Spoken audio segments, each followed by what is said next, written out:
few moments, the drought is forgotten as they join in an understanding of what was and what it means to be one of their kind.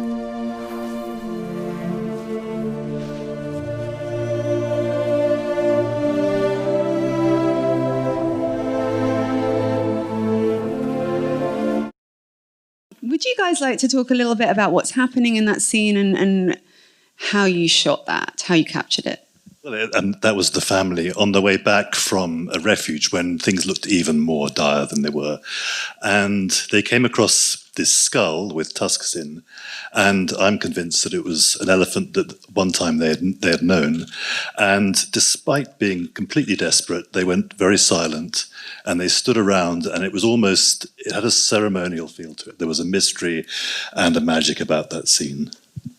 It's truly remarkable footage.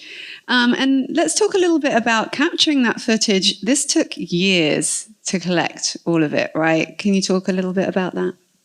Yeah, we worked with a tiny team of about 4 or 5 people living in the wild in Kenya for 4 years to make the film. It's amazing. Some of the stuff that you captured, I just can't imagine. Where were you hiding all that time? Okay. Well, one of the places, so Mark, who did the cinematography, we put him in all sorts of places. Probably the worst was a metal box, which we then buried. But we weren't even kind enough to him to cover the top with earth, which would probably have been much better from his point of view. We left him baking in the African sun.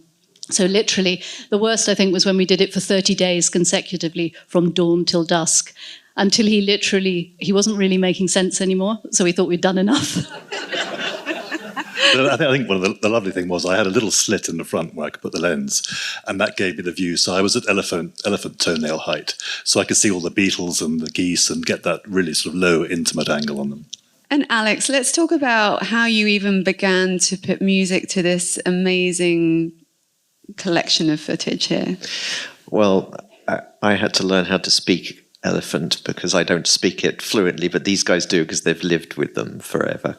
And Vicky and Mark taught me how to read their body language, the ears and the flick of a tail, and just to pull out the emotion, which is what this film is sort of all about, really, wanting you to fall in love with these creatures. Yeah, it was very important for us. We set out to make a film that would make the world fall in love with elephants. And actually, during the making of it, elephants went into crisis. And there was a moment where we thought, should we actually be doing a film about the issues? So, right, what's going on?